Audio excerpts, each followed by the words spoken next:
علی بھائی اگلا سوال یہ ہے کہ آپ اہل سنت کے نزدیک کیا ہم شیعہ لوگ کافر ہیں؟ ہم خود شیعہ ہیں تو ہم کیوں آپ کو کافر کہیں گے؟ ہم پہ خود الزام لگتا ہے. میں آپ کو صرف ایک شغل کی چھوٹی سی بات بتاتا ہوں.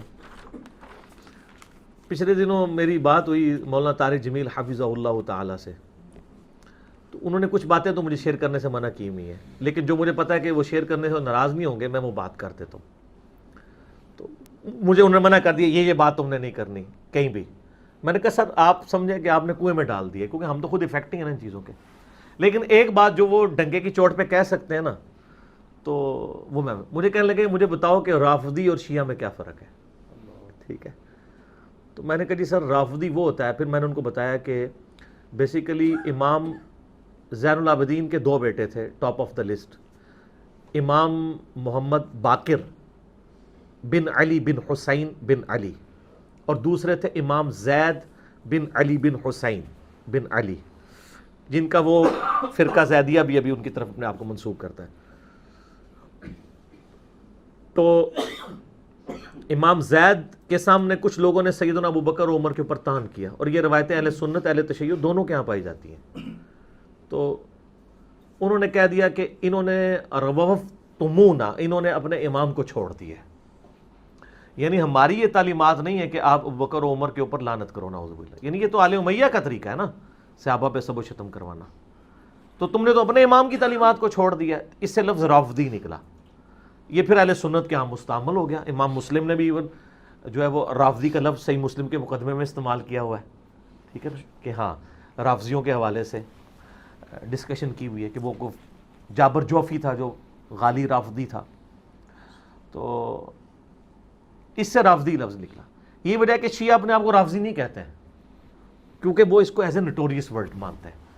یعنی اب بریلوی کہتے ہیں، بریلویوں کو اہل حدیث بدعتی کہتے ہیں، تو کیا بریلوی کہتے ہیں فخریہ کہ ہاں ہم بدعتی ہیں؟ وہ کہتے ہیں نہیں بدعت نہیں ہے، ہم تو ماشاءاللہ اجتہاد کر رہے ہیں، بدعت حسنہ ہے. ورنہ اگر بدعت لفظ کو اچھا ہو تو وہ کہیں فخریہ ہاں میں بدعتی ہوں. وہ نہیں کہتے اپنے آپ کو بدعتی. اہل حدیث جو ہے ان کے معاملات میں دیوبندی کہتے ہیں. اس طرح شیعہ تو اپنے آپ کو رافضی نہیں کہتے. ٹھیک ہے نا، وہ تو اس لفظ کو غلط سمجھتے ہیں. تو بلکہ شیخ زبیر علی صاحب نے ایک پورا مضمون لکھا ہے اپنے جو فتاوی علمیہ کے اندر کہ رافضی نام سے جتنی بھی روایتیں ہیں سب گھڑی ہوئی ہیں. یہ ابن تیمیہ بھی کافی روایتیں لکھتا رہا ہے کہ گروہ ہوگا، وہ رافضی کہلائے گا، وہ یہ ہوگا، وہ سب کی سب فیبریکیٹڈ ہے. کوئی ایسی روایت موجود نہیں ہے، جعلی روایتیں.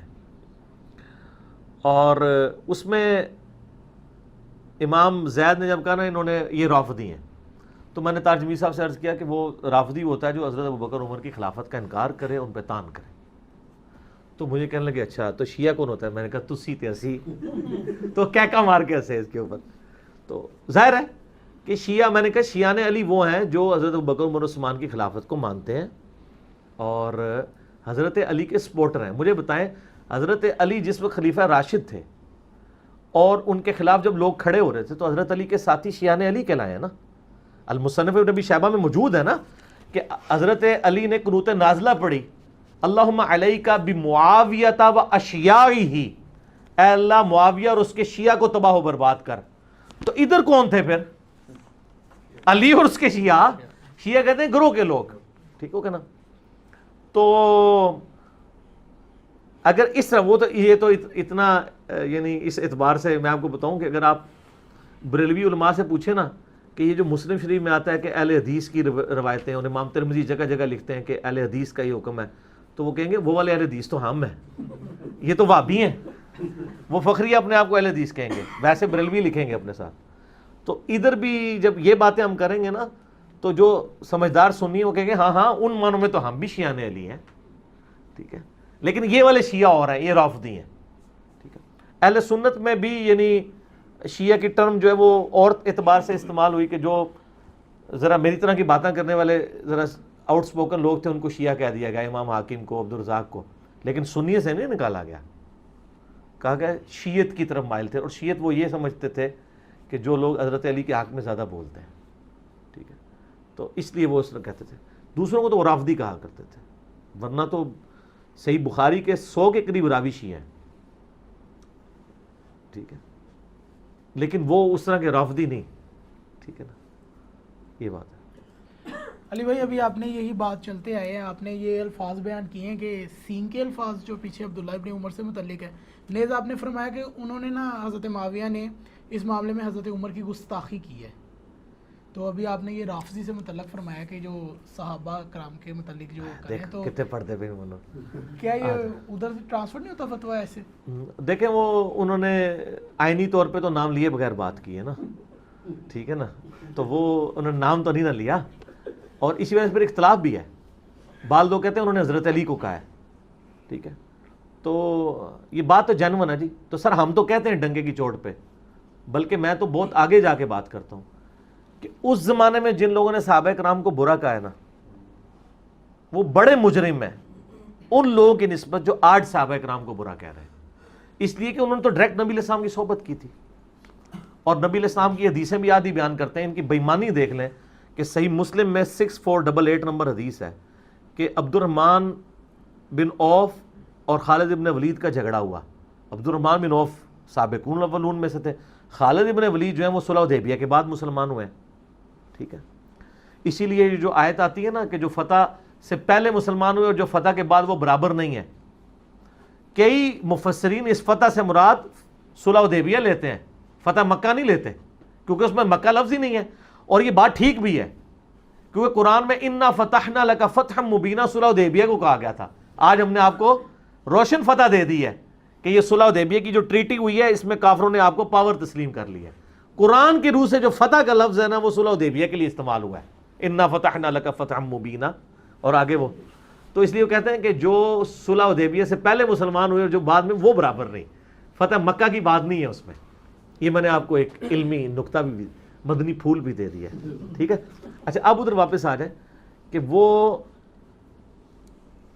اب صحیح مسلم میں جو حدیث تھی 6488, جب شکایت نبی علیہ السلام تک پہنچی, آپ نے حضرت خالد کو بلا کے ڈانٹتے ہوئے فرمایا, خالد تم میرے صحابہ کو برا مت کہو, تم اگر اب احد پہاڑ کے برابر سونا بھی خیرات کر دو تو میرے صحابی نے جو ایک مد 600 گرام گندم, بلکہ اس کے آدھ کو بھی تم نہیں پہنچ پاؤ گے. تم احد پہاڑ جو کئی کلومیٹرز پہ پھیلا ہوا ہے اس کے برابر سونا دو تو پاؤ گندم میرے صحابی نے جو خرچ کی ہے اس کے برابر بھی نہیں ہوگے. ہم ایک معصومانہ سوال کرتے ہیں کہ حضرت خالد ابن ولید کیا صحابی نہیں تھے؟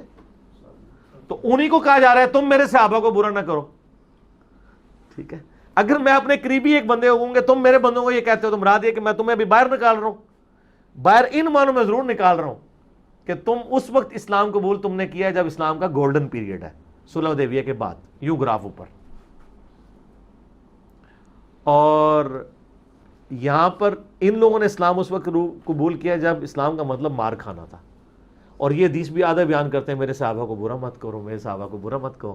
اور سر میں پھر وہ ننگے سر والی سرکاروں سے عرض کروں گا, آپ تو یہ حدیث بھی پوری نہیں بیان کر سکتے, کیونکہ یہ اسپیسیفکلی ان لوگوں کے بارے میں تھی جن لوگوں کا آپ دفاع کر رہے ہیں کہ نبی علیہ السلام نے اپنے جونیئر صاحب کو کہا تھا میرے سینئر کو نہ برا کہنا.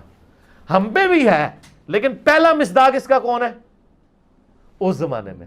جو آپ نے مجھے بات کی نا کہ جو لوگ اس زمانے میں صحابہ کی توہین کرتے رہے ہیں ان کو آپ رافضی کیوں نہیں کہتے, اور آج والوں کو رافضی کیوں کہتے ہیں؟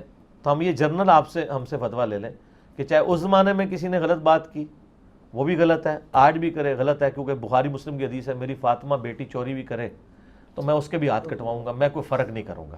اگلے لوگ اس لیے تباہ و برباد ہو گئے کہ ان کے اشرافیہ کے لیے اور قانون ہوتا تھا اور عام لوگوں کے لیے اور. اگر میری بیٹی فاطمہ بھی اللہ کی قسم اگر یہ بھی چوری کرتی تو میں اس کے بھی ہاتھ کٹوا دیتا.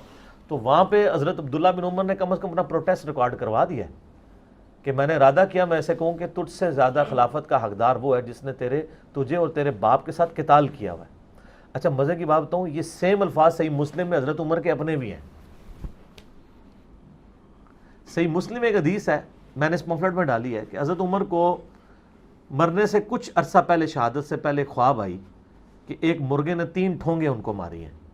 تو انہوں نے کہا میں نے اس کی تعبیر یہ کی ہے کہ مجھے عنقریب قتل کر دیا جائے گا, اور اگر میں مارا جاؤں تو خلافت کا امر ان 6 بندوں سے باہر نہ جانے دینا. مسلم میں ان 6 بندوں کے نام نہیں ہیں لیکن بخاری میں موجود ہیں, علی, عثمان, طلحہ, زبیر, عبد الرحمن بن عوف اور سعد ابن ابی وقاص. ایک طریق میں حضرت علی کا نام پہلے ہے، ایک طریق میں حضرت عثمان کا نام پہلے. تو مسلم شریف میں الفاظ ہے کہ اگر ان 6 بندوں میں سے تم کوئی خلیفہ چنو اور ان کی خلافت میں کوئی تان کرے تو سمجھ لینا کہ وہ اسلام کا دشمن ہے، اور یہ وہی لوگ ہیں جن کو میں نے اسلام کی خاطر اپنے ہاتھوں سے مارا ہوا ہے. تو اسلام کی خاطر ہم نے حضرت عمر کے محبوب بندوں کو خلافت میں تان کرنے والے رومن اور پرشین امپائر کے لوگ تو نہیں ہونے. یعنی اگر میں یہاں پہ پرائم منسٹر عمران خان صاحب کو چنتا ہوں تو مودی کی پارٹی کا کیا لینا دینا ہے؟ ادھر کے لوگوں کا ہی مسئلہ ہوگا نا. اسی طریقے سے حضرت عمر کن لوگوں کو کہہ رہے تھے؟ کیا یہ لوگ کہہ رہے ہیں وہ رومن اور پرشین امپائر کے لوگوں کو کہہ رہے تھے کہ وہ تان کریں گے خلافت میں. انہوں نے تاڑی خلافت میں کیا لینا دینا ہے؟ کوئی بی بی سی یا انٹرنیٹ تے کوئی سلائیڈ چل جانی سی کہ جناب اتنے الیکشن ہونا لے. وہ ان کے کہہ رہے تھے کیونکہ کہہ رہے ہیں ان کو میں نے اپنے ہاتھوں سے اسلام کی خاطر مارا ہوا ہے. تو حضرت عمر نے تو نہ قادسیہ لڑی ہے نہ یرموک. حضرت عمر نے اپنے ہاتھوں سے کون سی جنگیں لڑی ہوئی ہیں؟ رومن اور پرشین امپائر کے خلاف تو کوئی جنگ نہیں لڑی. بدر و احد اور خندق لڑی ہوئی ہے. اسی لیے عبداللہ بن عمر کو یہ جملہ یاد تھا تو انہوں نے اپنے باپ کا ہی جملہ ریپیٹ کیا کہ میں اس کو کہوں. قاسم بھائی کتنا پوائنٹ کی بات ہے. اپنے باپ کا جملہ ہی انہوں نے ریپیٹ کیا کہ تم لوگ تو وہ جن کو ہم نے اسلام کی خاطر مارا ہوا ہے. کیونکہ حضرت عمر کے الفاظ کیا ہیں کہ اگر میری موت جلدی ہو گئی تو میرا یہ حکم ہے کہ خلافت کا فیصلہ ان 6 افراد میں ہی طے ہوگا جن سے رسول اللہ اپنی وفات تک راضی رہے. پھر فرمایا اور مجھے خوب معلوم ہے کہ بعض لوگ اس امر خلافت میں تان کریں گے اور یہی وہ لوگ ہیں جن کو میں نے اسلام کی خاطر ان کے قبول اسلام سے پہلے اپنے ہاتھوں سے مارا بھی ہے.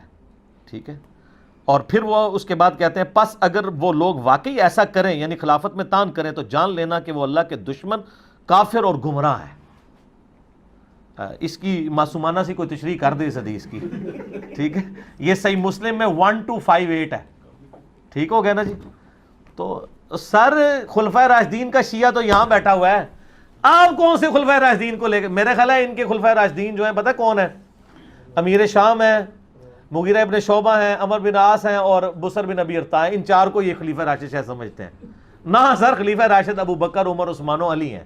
ان کے نام بھی ذرا ان سے پوچھ لیں. ویسے جب حق یار کہیں نا ان سے پوچھ لو یہ حق یار کون کہہ رہے ہیں. صحیح بات ہے، پوچھا کرو انہاں کو. حق یار تے ہیں جنہاں دی حدیثاں نے بخاری مسلم میں. یہ کن حق یار کو لے کے چل رہے ہیں؟ ہو سکتا ہے ان کے حق یار کچھ اور ہو، ہمارے تو یہ ہیں جی. ٹھیک ہو گیا.